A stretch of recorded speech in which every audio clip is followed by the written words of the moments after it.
DJ and PK, it's 97.5, the KSL Sports Zone. Question of the day is up on Facebook, DJ and PK. It's up on Twitter, David DJ James. Brian Santiago says BYU will never have a private equity firm be part of its sports programs. Why so adamant? PK, it will shock you to learn. This is getting a lot of reaction this morning. 2 words, BYU.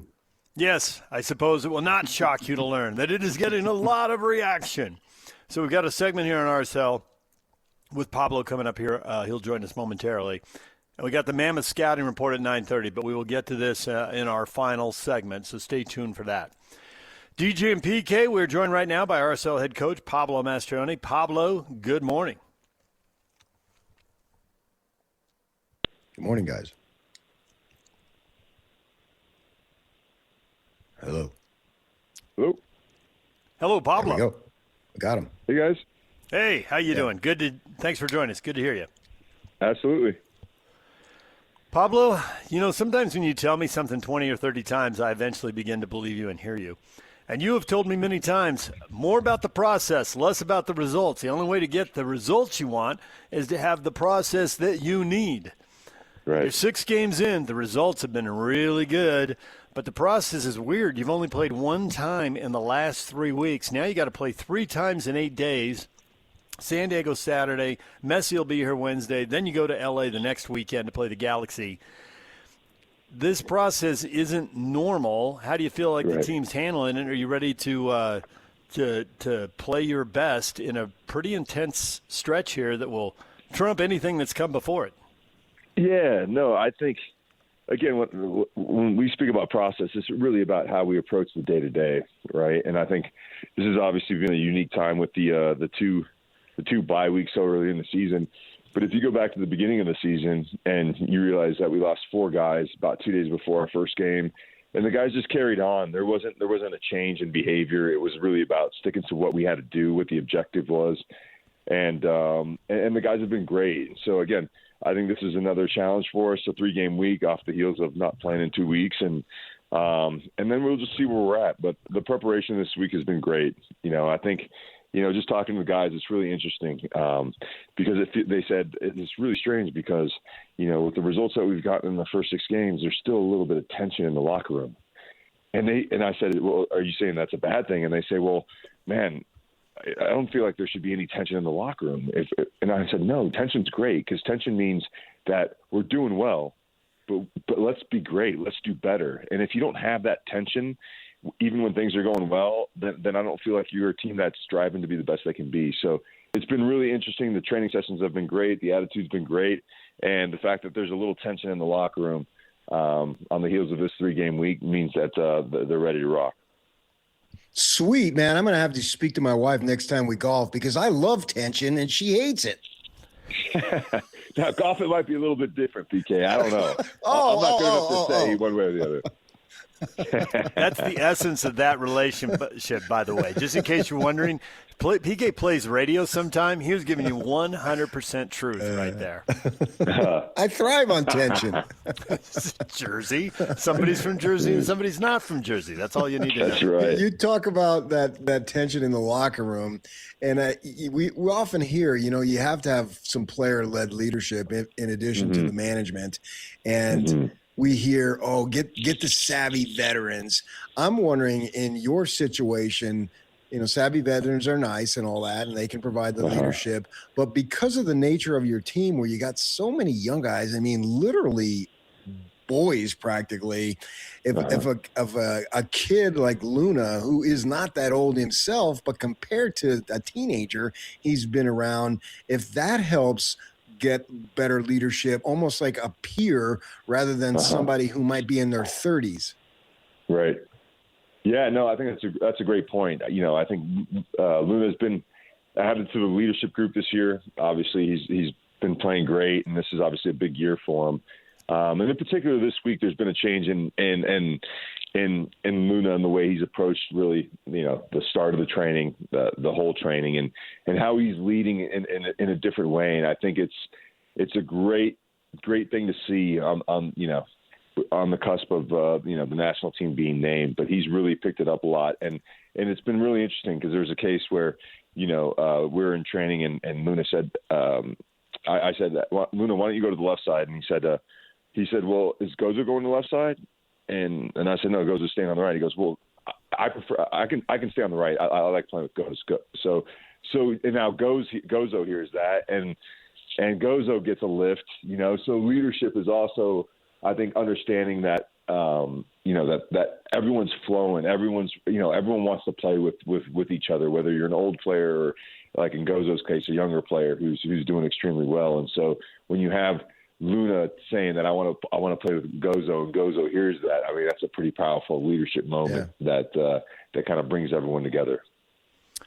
And you mentioned the World Cup team getting picked, and obviously all eyes, for RSL fans are on Luna. And I was surprised to hear recently, it'll be interesting to see if Gozo gets chosen. I was like, if Gozo gets chosen, he hasn't been in with the national team right before the World Cup. They would just, he's playing well, he's talented, he's fast, he's, just scored a heck of a goal, even if it was an unexpected first touch and he didn't plan to do it. He did it. Even if he didn't plan to do it, he did it. Right. And I thought, wow, really? And they said, well, it is 26 players, not 23. And, the current coach, some coaches value all this continuity and some coaches really value recent form. I'm like, well, that would play in his favor. Do you get calls on this kind of stuff? Do you just, hear rumors? Does national team coaches reach out very often? How does that whole thing work? Yeah, I think it's different from national team coach to national team coach, because when Greg Berhalter was in charge, we talked quite a bit. Even with the U20s, when Mikey Veras was there, we talked quite a bit. I think it's just the coach's style, really.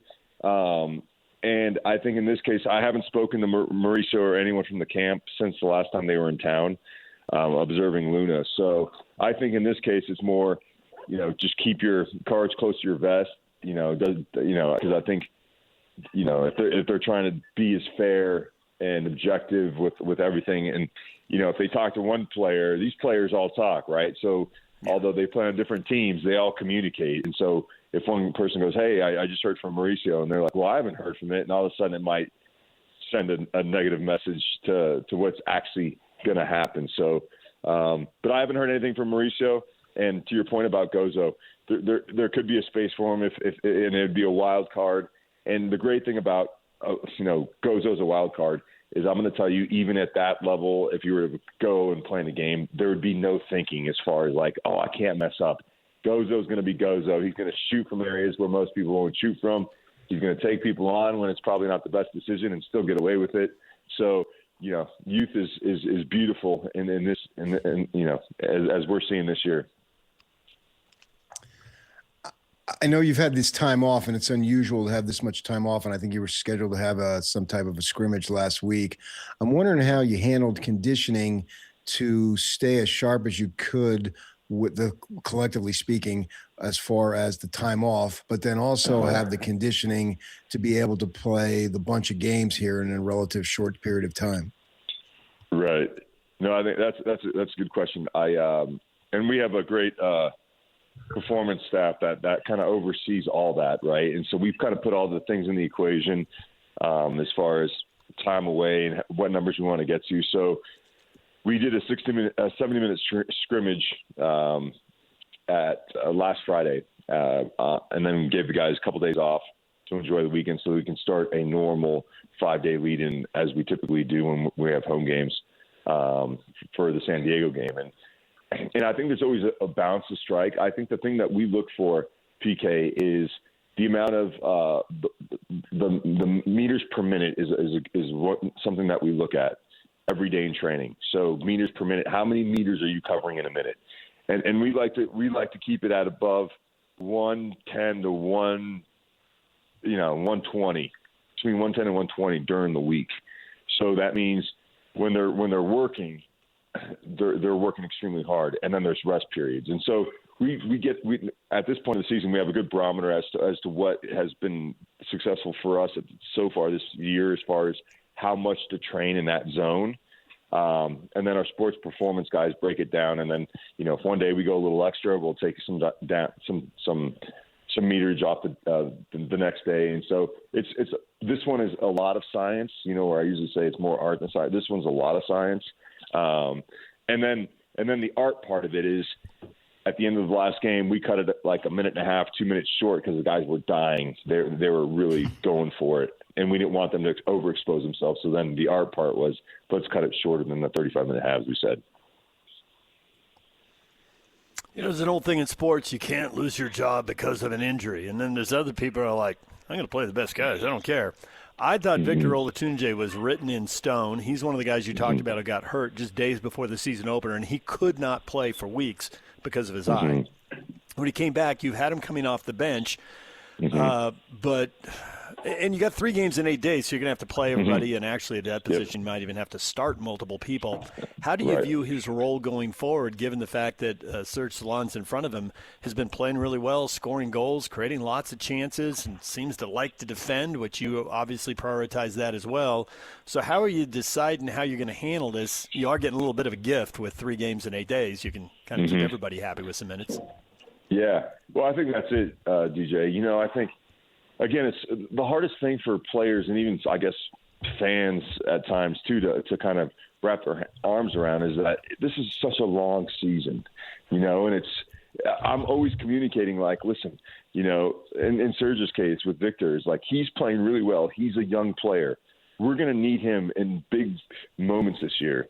If I take him out now, it's going to be very difficult for him to gain the confidence, and he might be overthinking things. And so he's in a good way. I said, we brought you here, Victor, because we all believe in you. I believe in you. You're a huge asset to this club. However, the situation at the moment, I think, you know, lends itself to giving him a little bit of longer runway. And then when you get your go, there's no doubt you're going to score goals and be a stalwart on this team, you know? So I think in these moments, DJ, I think it's really about communicating and then helping them understand that, one, if we're not going to be a good team, if we're going to be a great team, we're going to need depth, and we're going to need guys that come in and are just as good as the guy that's coming out, like just as good. There's no discrepancy in the two. Like everyone's scoring goals, everyone's assisting goals, everyone's defending great, and so then the other part is the length of the season and how the time will come. And so now we have a 3-game week, and the expectation is that Victor's going to get a go, and he's going to do a fantastic job. And everyone's going to probably say, Pablo, why hadn't you been playing Victor this whole time? And that's how it goes. That's part of the job. That's it. One way or the other, you're going to be second, third, fourth, and fifth guess. That's just the way it is in sports, and probably in life too. I'm wondering if you could go big picture and speak to what Messi means to the league, what he means coming to town, and all that type of stuff. Yeah, I mean, I think I have a different perspective just because, you know, I've been in this space and have had the opportunity to play against him when he was a young kid and then coach against him a couple of years ago. And so, I mean, I think for me, it's you know, he's been in the frame for a lot of years, but I think for a lot of the newer players, guys like Gozo, I'm sure growing up and watching Messi in his heyday and like, you know, and so I think like, you know, it's really rare to play alongside of Michael Jordan, alongside of Wayne Gretzky, you know, it's so rare. And so like, sometimes I think, you know, the impact that Messi has has been incredible to our league. Obviously winning the MLS Cup last year was huge. But everything that comes before, the Ballon d'Or, best player in the world, X amount of times, and now he's 36 years old and still playing well, scoring goals. You know, league MVP 2 years in a row. So, anyways, I think all these accolades, you know, precede him in that he's a living legend that you're on the field with. And so, my fear is always that they're going to spend more time in awe of Messi than actually play against him, especially with a younger group. But I think we learned our lesson last year, or 2 years ago when we played him, that you know, he's human. We want to win this game. At the end of the day, 3 important points for us. So I think it's just a balance. I think for us, it's not over indexing the fact that Messi's on the field. It's more about we all know what he brings. We got to make sure that we have a good setup to be aware of where he's at all times, but really approach the game as a celebration of us being a great team and wanting to be a great team rather than celebrating the best player that's ever played the game. Miami and Messi are here Wednesday. San Diego is here Saturday night. We're going to give away tickets in a second. I love a good stat. I was stunned by this one, Pablo. I don't know if you know this. Do you know how many red cards San Diego has taken in the last 6 games they've played? I think is it 4 or 5? It's 6. Wrong, Pablo. I have never heard of this. It's 4 games in a row. That's why you have the number 4 in your head. Right, it's 4 games in a right. row. You go back 5, they didn't take 1. But if you go back a 6th game, they had 2 in that game. So that's why you had those numbers in your head. And I'm sure somebody told you. 4 games in a row they've taken a red card. Wow. But it's 6 in 6 games. That's incredible. And one of them was against you in a 2-2 draw down there. That one came late. Some of them come on early. Some of them come late. So I'm going to be looking to see if anybody out there, trying to provoke anybody, any of that little, the little dig, little something, see if you can draw them, bait them into something. I hope so. Well, here's the thing with San Diego too is they're very transitional as well. So when they commit a lot of numbers forward in transition and someone steals the ball, now they're exposed defensively, and more times than not, it's going to add to either yellow cards or, in some cases, red cards. So Reds, yeah. Yeah. So it should be, regardless, it'll be an exciting game. That game in San Diego was too exciting for my blood, but hey, the fans deserve a show. So hopefully we're on the right side of the result. All right, thanks, Pablo. We appreciate it as always. Good luck. All right, guys. Thank you. All right, there's Pablo Mastroeni. He always says that after these 2-2, 3-2 games. He's like, yeah, you people probably love that. I hated that. That just killed me. That's a coach, yeah. But it's the best because everybody hates it when you're just standing in the middle of the field and the offside trap and people just seem to be kicking the ball around with no real purpose. And the end-to-end is just way more – it's wide open. It's more entertaining. And San Diego and RSL both want to play that way. So usually you'd expect to get that kind of game, and San Diego did. It was 4 goals, and there were probably another 4 or 5 chances split between the two teams. Both teams could have picked up a third or fourth goal and hitting crossbars, great saves, all kinds of stuff. All right, we got tickets to that. If you want to go to a game, we got tickets to see RSL and San Diego.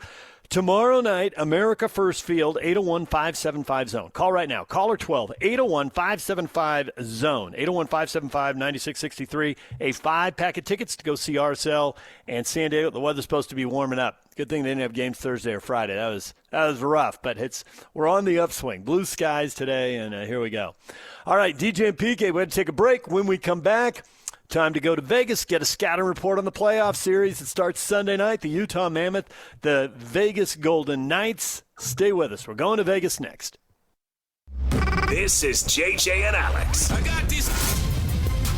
Travis Yost, our guest. He covers the NHL for TSN. For the Mammoth, I think they're the 4th best team in the West. I think that they would be a likely favorite against Anaheim. They could be or should be a favorite in a series against Vegas. If the Mammoth close the season as we expect, by goal differential, this is the best team that has ever been on the ice for either the Utah or Phoenix, Arizona Coyotes franchise by goal differential this season right here, right now. This team absolutely should not be thinking we made it to the playoffs. What an accomplishment. At this point, considering how good the Mammoth have been, and I mean that, they really should be thinking, how do we go in and win a round in the playoffs? And I think if you've got Anaheim on the ice, even if you're the road team in that series, that's a matchup the Mammoth should want, and it's one they should win. Catch JJ and Alex afternoons from 3 to 7 on 97.5, the KSL Sports Zone. This year, experience the NHL playoffs your way. Want to watch a single, do or die Game 7, a full week of heavy-hitting back-and-forth series? Then check out Sling's 1, 3, and 7-day passes. Watch the Chase for the Cup on ESPN and TNT, starting as low as $4.99. No long-term contracts or overpaying. Just live hockey at home or when you want it. Sling lets you do that. Visit sling.com to learn more. DJ and PK brought to you in part by Trajan Wealth. Call Trajan Wealth today, your local trusted financial fiduciary. Call them at 801-210-6800 or visit their website at TrajanWealth.com. DJ and PK, we're joined now by Danny Webster. He covers the Vegas Golden Knights and the NHL for the Las Vegas Review-Journal. Danny, good morning. Good morning, guys. How are we doing? We're doing well. What is the reaction to Vegas drawing Utah in the playoffs? Overall reaction, I would say a lot of excitement. Obviously, you got 2 of the league's newest teams going at it, and obviously there's been a lot of buzz going on with Utah this year. I thought that they were going to make a I thought they were going to take a leap in year 2 in the Utah market. They absolutely did that, and it should be a fun series. I think everybody's looking forward to it. I think a lot of people also see how tough of a series this is going to be for the Golden Knights, because obviously Utah possesses a lot of speed, a lot of dynamic playmaking. But overall, the reaction here from what I've seen from fans and everything else, we're in for a barn burner here. There's so much to draw as far as, I wonder if this will happen. I wonder if that will happen. And with the things that are going on with each team, I'll start with Vegas, since that's what our listeners are interested in. They've been following Utah all season. 8 games to go. I think it was 8. They make a coaching change. Yeah. And since then, when they make that change, the team has just been incredible. How much do you think that momentum is going to be able to carry over into the postseason? Yeah, that's the biggest question. Obviously, John Tortorella has brought a kind of a mini culture shift, maybe a big vibe change to this locker room. Like you said, 8 games to go. They made probably what you would call the most shocking coaching change that we've seen in a long time, firing a guy in Bruce Cassidy who just won this team its first Stanley Cup, 3 years ago. So to make that move, to bring in John Tortorella, the overall feeling from the group going in was that the message was getting stale.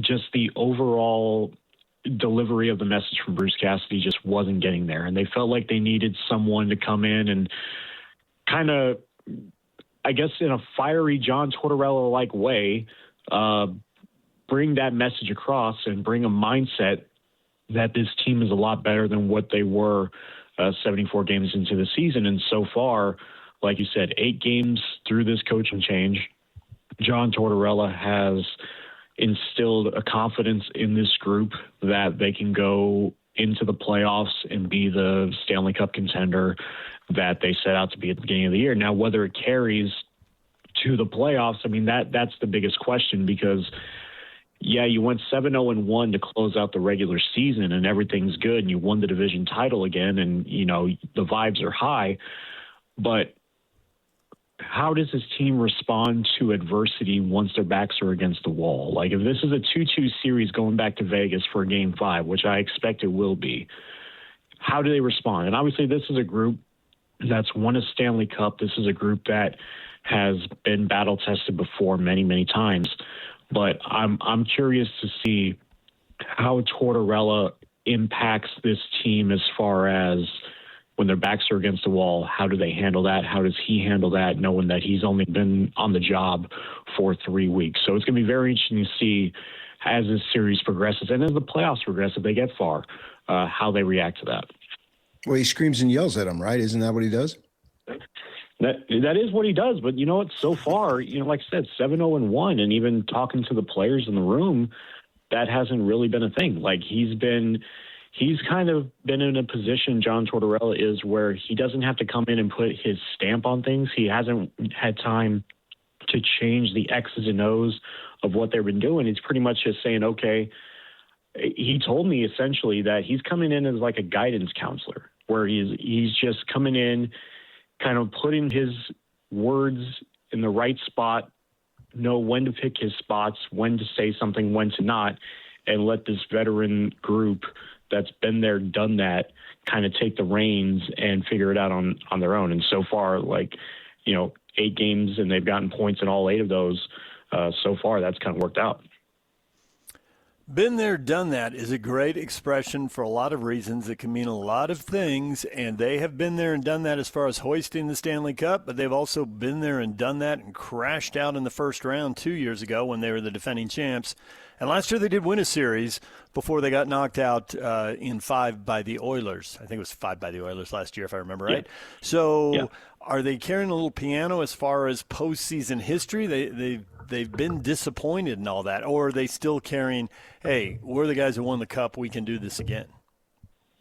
No, I think there's definitely that sense of unfinished business. You mentioned the series against Dallas a couple of years ago, coming in as defending champions, where, they went the final 2 months without Mark Stone. He comes back in to the lineup. They go up 2-0 in that series. They're trying to integrate 2 new players in Noah Hannafin and Tomas Hertl at the time. And then they made a goalie change in the middle of the series when it was tied 2-2. And suddenly it's like, okay, well, you're trying to search for answers. But the biggest problem at the end of the day was that they only scored 1 goal in Game 7. And that was the biggest problem for them in that series. And then you look at last year against Edmonton,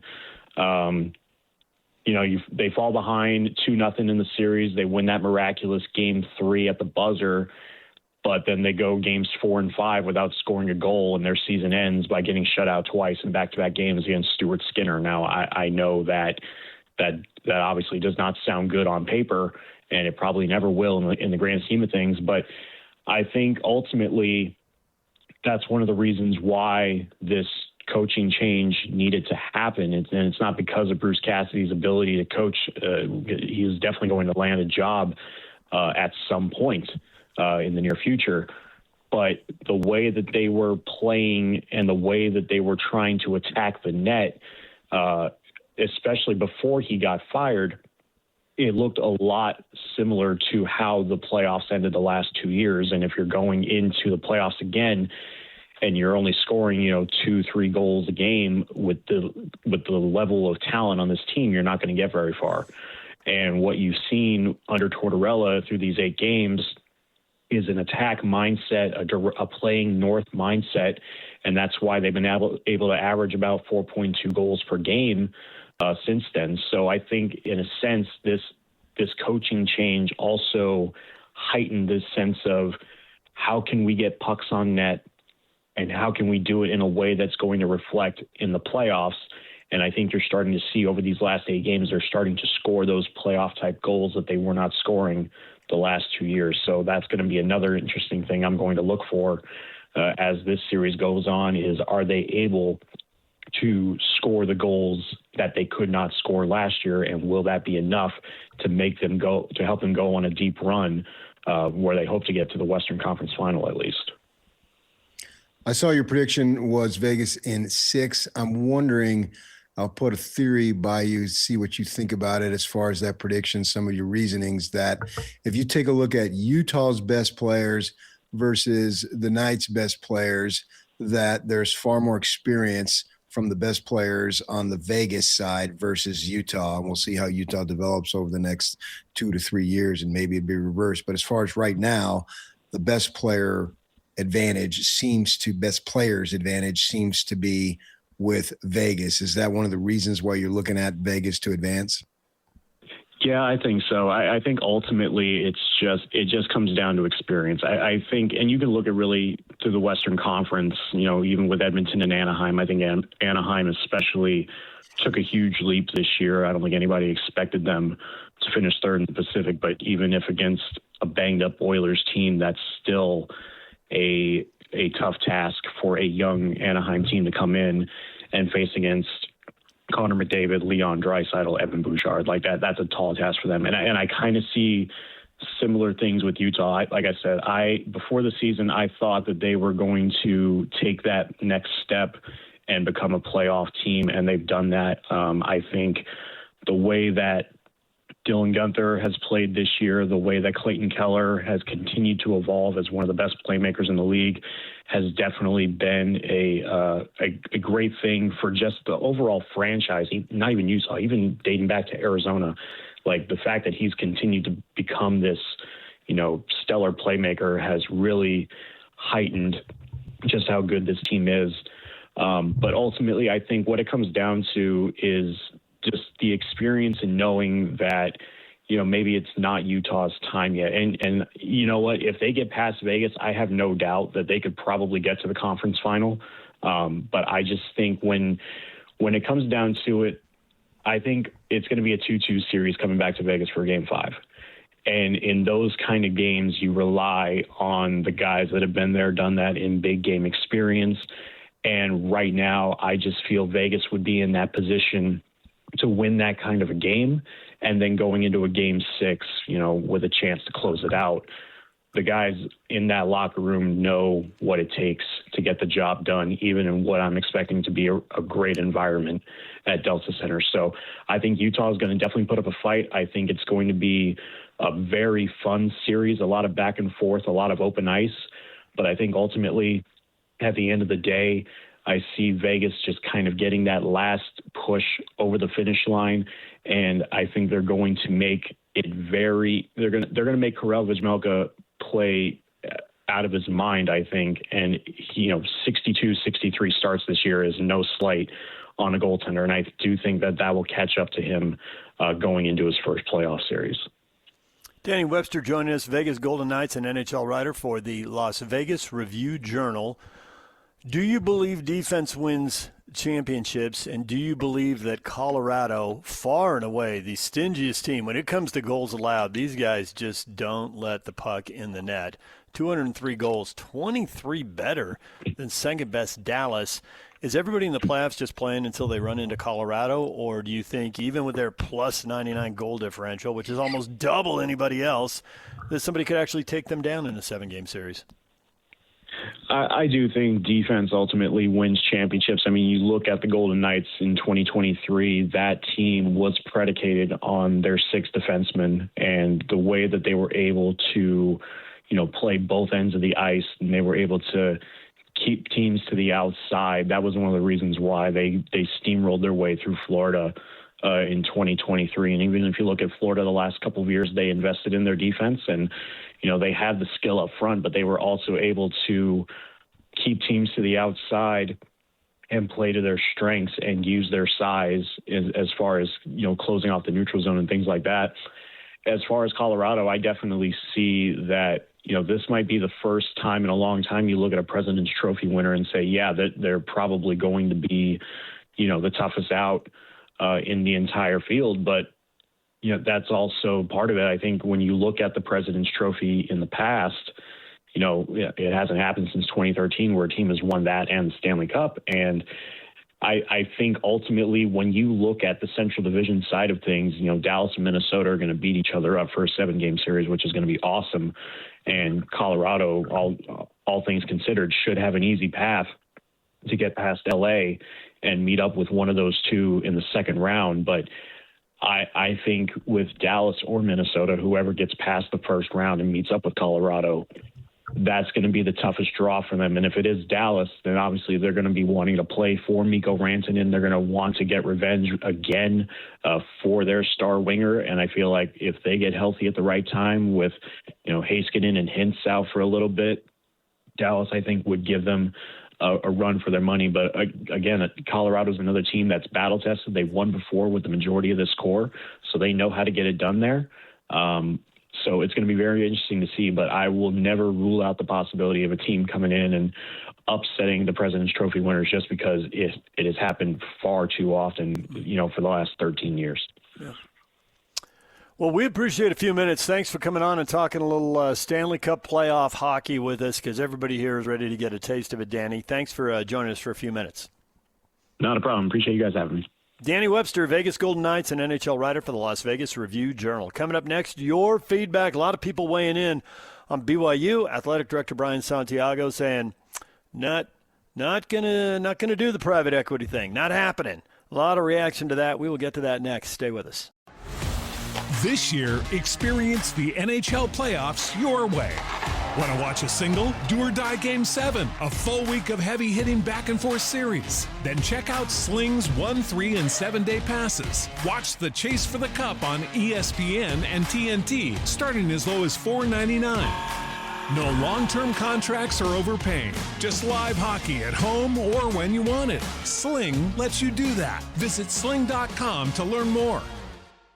All right, it's time for your feedback here. DJ and PK on 97.5, the KSL Sports Zone. And the question of the morning that's getting a ton of reaction. Brian Santiago says BYU will never have a private equity firm be part of its sports programs. Why so adamant? Eric, why would you not be adamant about that? Have you not seen how private equity has ruined so many things in our lives? LOL. LOL, laugh out loud. There is no trust when it comes to private equity. Yeah, I don't know. We'll see how it plays out for the U of U. I think the Padres are being sold to a private equity firm. I hope that ruins them and that stadium becomes a ghost town and they have guys who throw 71 miles an hour instead of 101 miles an hour. Had to make it personal, didn't you, PK? Yes. I won't talk to you for 2 days. It used to be only 1 day, but now it's 2. Oh, man. Well, pick up the phone in between your, 72 holes of golf, however much you're going to play this weekend. I did think of you watching the end of that game last night because, of course, they went to the bullpen, and then, of course, you got to throw up the graphic, right, for the scoreless streak and all that. And I saw Clay Meredith's name there. I'm like, man, I knew I heard the name, but I could not remember Clay. Now it's because once they put it up there, well, actually, once you brought it up, I remember, oh, yeah, it was Clay CLA. He doesn't have the Y on it on the end of the name. And, that's dumb. But, he never started a game. That's why you didn't know him. He's not a starter, and he's not a closer, but he has the shutout streak record. How weird is that? It is weird, yeah, absolutely. Yeah. I agree. Yeah. So, didn't matter. They won again last night, and they had another 42,000 that you would like to chase away. Mason Miller struck out this side in the ninth inning, so his scoreless streak, he moved past Randy Jones, and so it's like 107 innings of not allowing a hit, and he's got 215 Ks, and he throws 105 miles an hour. Jeez. He's the last 30 outs he's recorded, he struck out 23 guys. I know. And then he buckles the knees with a curveball because they're sitting on a 102-mile-an-hour fastball, and all they could do, they're reduced to challenging the call, and it's at the heart of the strike zone. They're begging now. These two teams have been established as permanent rivals, and they now play for the Vetter Cup, named after, it's like a college football kind of thing, after Pearl Jam's Eddie Vedder, who's got ties to both cities. So they play for the Vetter Cup. That was the inaugural Vetter Cup, PK. You think that's going to catch on? It was not the inaugural, just to be clear. Oh, really? They had last year wasn't it? They did do it last year. They did. You're right. That's the second year. Sorry. And Seattle won it last year. That's why I'm ignoring it. I don't think it'll catch on, but who cares? There you go. The people go to the ballpark, they have fun, and your team wins, and you got some guy who chucks the ball harder than anybody you've ever seen, and 42,000 people who came to root for the brown and gold, they go home happy. Tyler says there's no reason for BYU to go to private equity. Why bring in private capital investors when you can already run your athletics department profitably on your own? There it is. Not doing it, don't need it. I mean, I'm not advocating it, but you're asking a question, so I'm forced by my DNA to argue for it, even if I don't want to. That sure, they do have a ton of money, but you want to compete with the Texases and the LSUs of the world, at Texas Tech and Texas for that matter, and Texas Tech for first and foremost for the time being because they're in your conference and they've got more money, and I don't know if they have more money. They're willing to put more money into it. Where is Texas Tech going to stop? If you go buy a softball team and the conference puts out its preseason Big 12 and 7 of the 12 members on that team are from Texas Tech and you're like 87-3, well, if you're going to do that for softball, you know what they're going to do for men's basketball and football, right? It only stands to reason. And so can you compete against that? Are you going to be bumping up against Texas? And not just you, but everybody in the conference. Are they all going to be bumping up against Texas Tech every year? And sure, BYU got to the final, but they got annihilated again. And so Texas Tech wasn't ready that first year. So the Devils, maybe they snuck in and took advantage and beat Iowa. But you wonder now, we're going to look back when we get to the turn of the decade, and is it going to be Tech, and more Tech, and Cody Campbell for president of the world instead of the U.S.? That's something to be aware of. DJ and PK, that's going to do it for us today. Jake and Ben are coming up next. Have a good weekend. We will see you back here Monday morning with Game 1 of the Mammoth-Vegas Knights playoff series in the books. We'll see you then right here on 97.5, the KSL Sports Zone. This year, experience the NHL playoffs your way. Want to watch a single, do or die Game 7, a full week of heavy-hitting back-and-forth series? Then check out Sling's 1, 3, and 7-day passes. Watch the Chase for the Cup on ESPN and TNT, starting as low as $4.99. No long-term contracts or overpaying. Just live hockey at home or when you want it. Sling lets you do that. Visit sling.com to learn more.